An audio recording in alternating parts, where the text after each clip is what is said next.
The New York Islanders score an emotional win over the Toronto Maple Leafs 3-2 in regulation. We'll discuss why this was such a big win for the Islanders and why it could be a harbinger of good things to come. All that and more on today's Locked On Islanders podcast. Your Locked On Islanders, your daily podcast on the New York Islanders. Part of the Locked On Podcast Network, your team every day.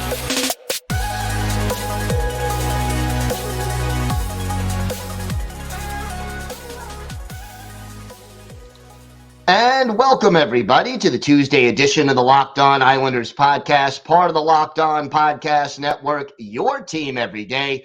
I want to thank everyone who makes Locked On Islanders your first listen every day. Don't forget to subscribe on YouTube or wherever you get your podcasts so you can get new episodes as soon as they drop. Today's episode is brought to you by Sleeper. Download the Sleeper app and use promo code LOCKEDONNHL to get up to a $100 match on your first deposit. Terms and conditions apply. See Sleeper's terms of use for details. What an emotional win for the New York Islanders, and we are going to get to that and why that win really could be a harbinger of good things to come. But first, if there's something Islanders related on your mind, if you have a question, a comment, maybe a topic you'd like us to discuss on a future episode, feel free to email us at lockedonislanders@gmail.com. And if you leave your first name and where you're from, we're happy to mention you on the show when we discuss whatever's on your mind. You can also follow the show on X at Locked On Isles, and you could follow me, Gil Martin, on X at Ice Wars, NYR, VSNYI. We'll keep you up to date on all things Islanders all season long, and I am live tweeting during nearly every Islanders home and road game, so join me for some instant insight and analysis, and it's great to talk Islanders hockey with you, game time or anytime. Wow. What an emotional victory for the New York Islanders. They end the Toronto Maple Leafs 3-game winning streak. They end up with a big W, and I'll tell you, some late game heroics. That was great to see, overcoming some of the mistakes. And while I am not saying that this was a perfect game by any means, there were a lot of encouraging signs coming out of this hockey game. And yeah, in the end, the Maple Leafs did record 36 shots on goal. And a lot of that came late in the game and in the third period when, the Islanders, for much of it, were clinging to a 1-goal lead. But for most of this game, what we saw, and I think it was critical, what we saw from the New York Islanders was an overall better defensive game positionally. And while the Leafs still had their share of quality chances that, were of concern, the fact that Ilya Sorokin wasn't under siege for most of this game, maybe at the end, but for most of this game, Sorokin was not under siege. That allowed him to play his A game. And you add the better defense, the fact that the team did a better job of getting the puck out of their own zone for most of the game. Not going to say this was perfect. Not going to say there weren't moments where the team struggled and made you nervous, but a lot less than what we've seen in the recent past. And Sorokin had, he did not start the last 2 games before the All-Star break, had the week off for the All-Star break on top of that.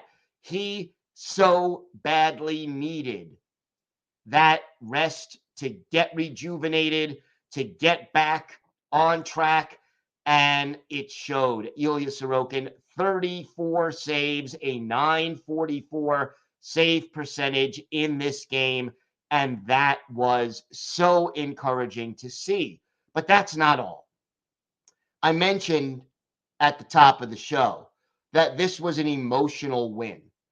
And look, let's face it, a lot of these guys, the Canadian players especially, who are from Ontario and from around the Toronto area, it's always a little more special when you're playing the Maple Leafs. And the fact that it's on TV for their family and friends, and yeah, that does, and that some of them may even be in the stands, that adds a little juice to it. But then, even more, Kyle MacLean getting his first career NHL goal.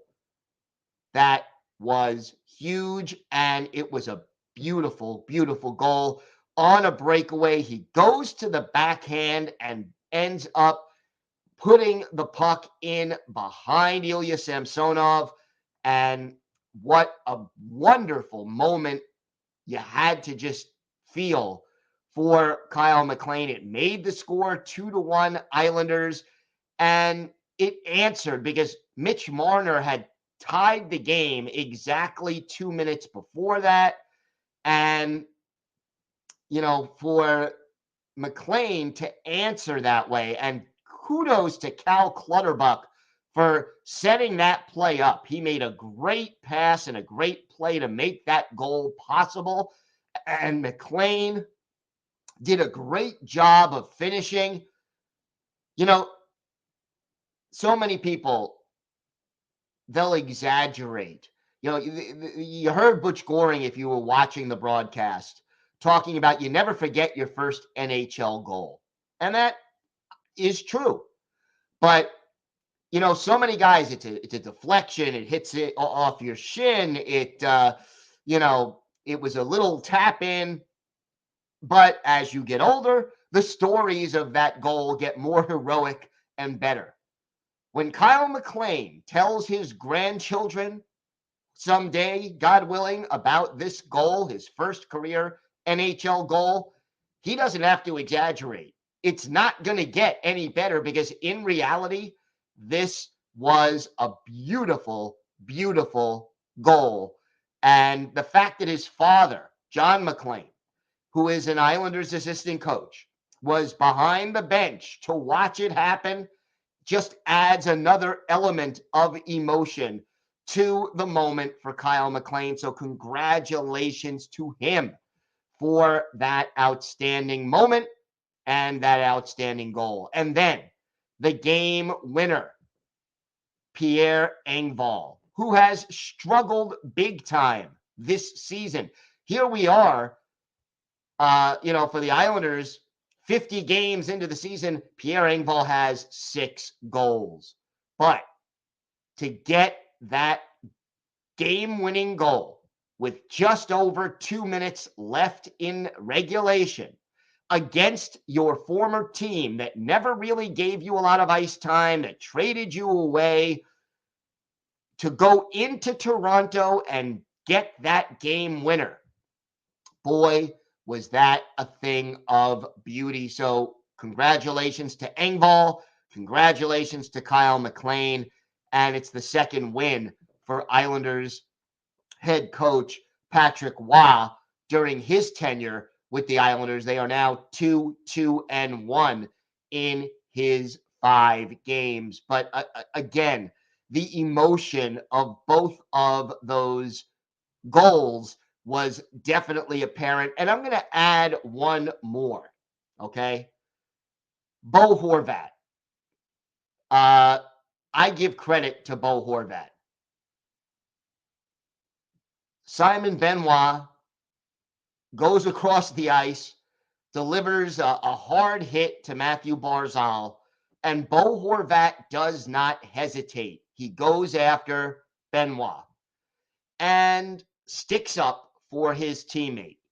And while I'm not thrilled that Bo Horvat, your top line center, was the guy who did it, I am glad the Islanders stuck up for each other. And that was a show of leadership by Bo Horvat. Did not agree that he deserved the extra 2 minutes for unsportsmanlike conduct, for sticking up for his teammate. He went over to Benoit. He didn't jump him. He didn't surprise him. He went over to him and said, hey, let's go. And they went. It was fair. There was nothing unsportsmanlike about it. But, refs are going to call what the refs are going to call. And the Maple Leafs, score on the 4-on-4 to tie the game.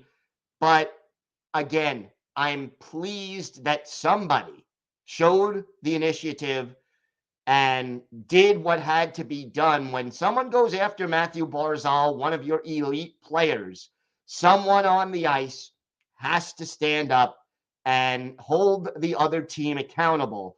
And Bo Horvat did that, and it did, in the long run, I think, pay off. All right, we have got a lot more to get to on today's show. We have our hero and GOAT of the game. We're going to talk about the return of two of the Islanders' top 4 defensemen in this game, and a whole lot more. All that and more still to come. And oh, by the way, for our Islanders' birthday of the day, a player who finished his NHL career with the Islanders after extensive time with the Nordiques and the Panthers, played for the Islanders for a season plus in the late 90s. Let's see if you can guess who that is. We've got all that and more still to come on today's Locked On Islanders podcast. Today's episode is brought to you by your friends at FanDuel. Happy Super Bowl to all who celebrate from FanDuel, America's #1 sportsbook. If you're like me, Super Bowl Sunday is all about scoring the best seat on the couch, grabbing your favorite football snacks, and placing some super bets. And FanDuel has so many ways for you to end the season with a W or 2 or 3.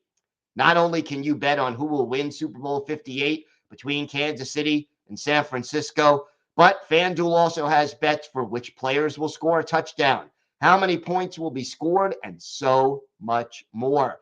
New customers, join today and you'll get $200 in bonus bets if your first bet of $5 or more wins. All you have to do is visit FanDuel.com/lockedon to sign up. That's FanDuel.com/lockedon. Make every moment more with FanDuel, an official sportsbook partner of the NFL.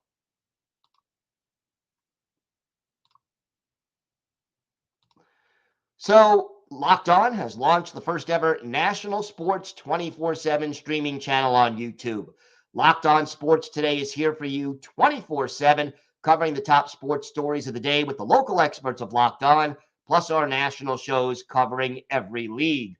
Go to Locked On Sports Today on YouTube and subscribe to the first ever national sports 24/7 streaming channel. Before this game started, the Islanders got some really good news. And that good news was this, and we talked about it every day, as you know, on yesterday's show, that the Islanders made some moves, taking players off of LTIR. Well, guess what? Both Adam Pelech and Ryan Pulock, they were listed on Monday afternoon as game time decisions.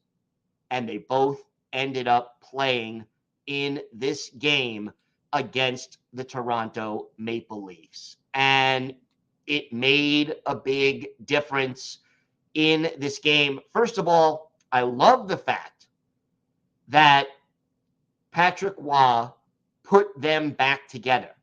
Romanov and Dobson as a duo worked out really nicely, and keeping them together, to me, made a lot of sense.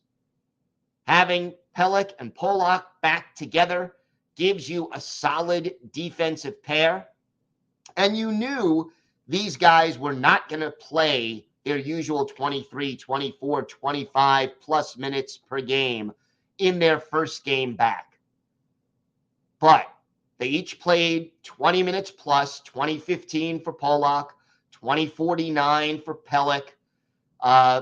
And overall, they played solidly. 3 block shots for Pelech, 2 for Pulock. Both of them had 3 hits. Pelech had 3 shots on goal. Pulock had 2. Pelech was a -1. Pulock was a +1. But again, they didn't look overly tired. they didn't look out of place, or their timing didn't look very, significantly off. Overall, these two guys looked solid in their return. And remember, theoretically, they should look better as they get back into game shape. And for Adam Pelech, the fear after taking that check, that elbow really, to the head by Gallagher of Montreal a couple of weeks ago. Here's a guy who already had a history of concussions. I and many others were concerned, when will we see Adam Pelech? Because concussions, as we all know, can be very, very tricky. You could be feeling better in a day or two, or you could never be the same again. And the fact that Adam Pelech was able to come back after the All-Star break was significant for the New York Islanders. And the fact that the Islanders did a better job of clearing the puck out of their own zone and transitioning from defense to offense in this game, part of the credit definitely belongs to Patrick Roy, who has been emphasizing the importance of defensive positioning and of keeping it simple when trying to clear the puck out of your own zone. But part of it is also the fact that you got back Pelech and Pulock, two of your top shutdown defensemen, and to have them back in the lineup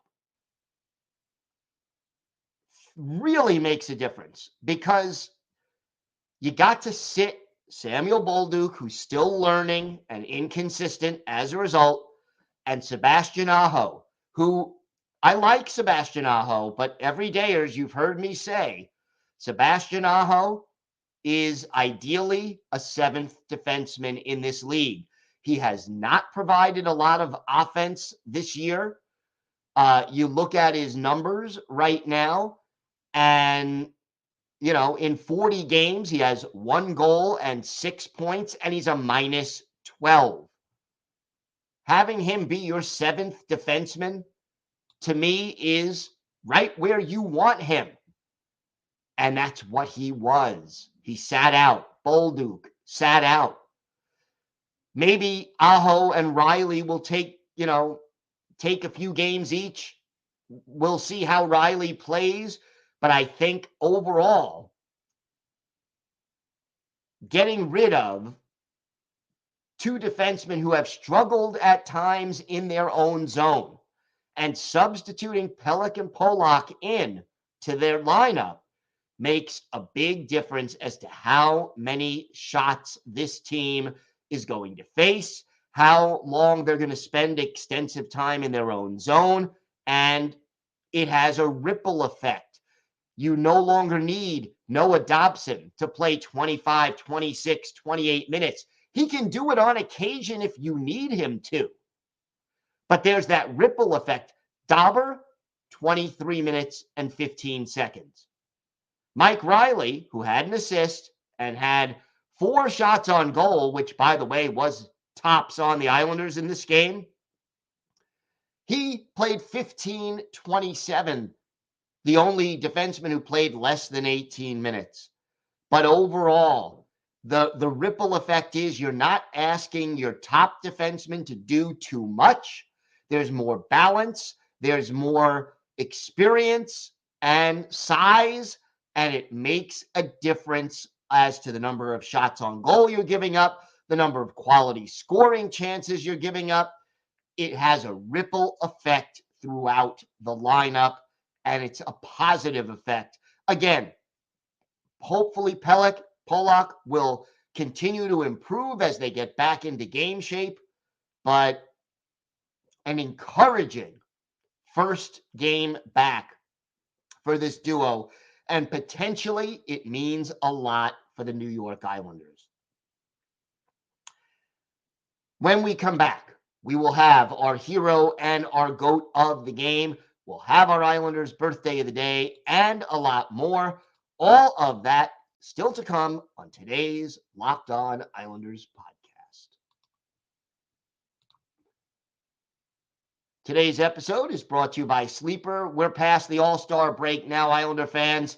And regardless of where we are in the standings, I want to remind you, you can win big playing daily fantasy hockey on Sleeper, the official daily fantasy app of the Locked On NHL Network. Sleeper is our number one choice for daily fantasy sports and especially daily fantasy hockey because with Sleeper, you can win 100 times your cash in daily fantasy hockey contests.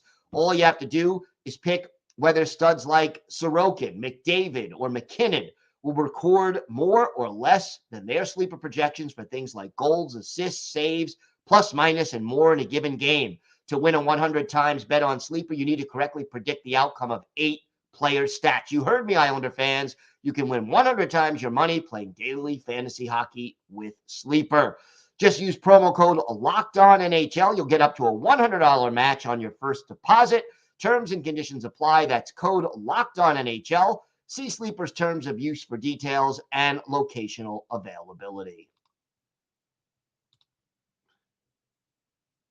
Locked On has launched the first ever national sports 24/7 streaming channel on YouTube. Locked On Sports Today is here for you 24/7, covering the top sports stories of the day with the local experts of Locked On, plus our national shows covering every league. Go to Locked On Sports Today on YouTube and subscribe to the first ever national sports 24/7 streaming channel. Hero and GOAT of the game. I'm going to split the hero. I'm going to give part of it to Pierre Engvall for the game-winning goal and part of it to Kyle MacLean for his first NHL goal, and what a dramatic and exciting goal it was. So those are my co-heroes of the game. But I have to talk a little bit about the GOAT of the game. I'm going to give it to Oliver Wahlstrom. And it's not that Wally played a terrible game. He didn't. But late in the game, when the Islanders were clinging to that 2-1 lead, a dumb penalty by Oliver Wahlstrom. He gets called for interference with 5:40 left in regulation, and the Islanders up by 1. You can't take that penalty. It was not necessary to stop a scoring chance. It was away from the puck. It was a blatant call. There was no way that the referees, especially in Toronto, were not going to call that penalty. And Wally has to be smarter. He just has to be smarter. And, the thing about Oliver Wahlstrom, it has never been what he does when he has the puck that has caused difficulties for Wahlstrom. It has always been what he does when he doesn't have the puck. Getting back and playing sound positional defense, back checking, not taking foolish penalties, being aggressive on the forecheck, doing the little things that you need to do to win hockey games. We know Wally has a heavy shot. We know that he's capable of providing this team with offense, even in this game where he only had 1 shot on goal in 9 minutes and 52 seconds of ice time. He was playing okay. He was looking okay. Had 3 hits, but had a giveaway. Blocked a shot that was painful. I saw that. Looked like he took it on the arm. But Wally, you got to play smart.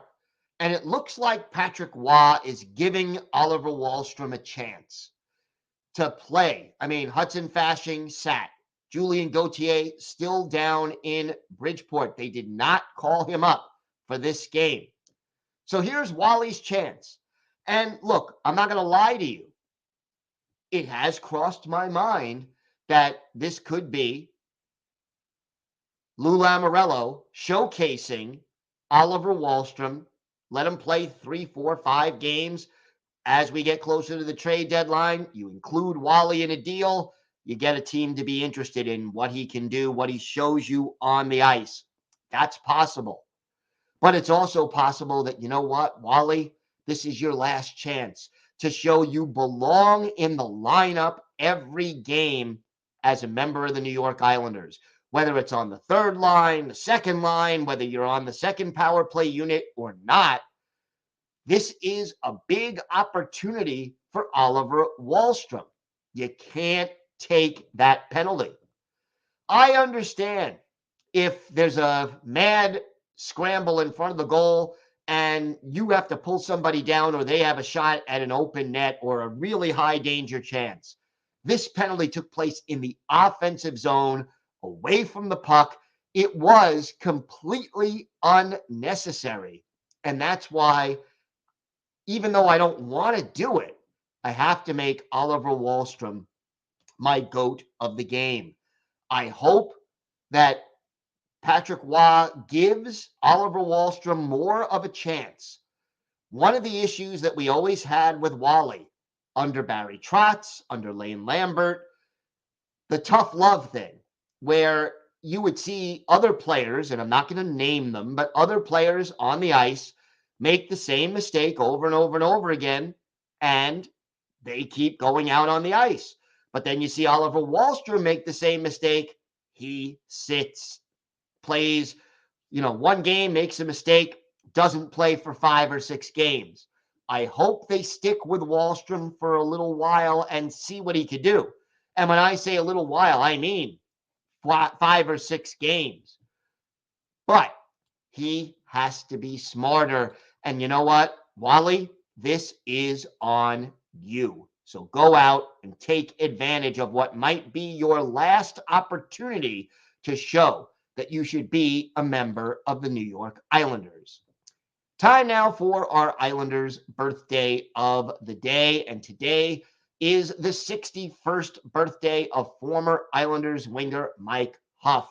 Huff, a 9th round pick by Les Quebec Nordiques in 1982, made his NHL debut in the playoffs in 84-85 with Quebec, stayed in Quebec until the end of the 92-93 season when he went to the Florida Panthers, and then joined the Islanders for the 97-98 season and part of 98-99. His full season with the Islanders in 97-98, 5 goals, 12 points, 27 penalty minutes in 74 games. Huff at 6'1", 192, pretty good size for a player in the 90s. And, he was a two-way defense first kind of forward. But we look at one of his better games with the Islanders.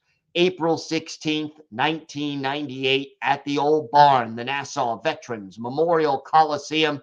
The Tampa Bay Lightning are the visiting team. The Islanders have Wade Flaherty in goal. Zach Burke is the goalie for for Tampa Bay in this one. My bad.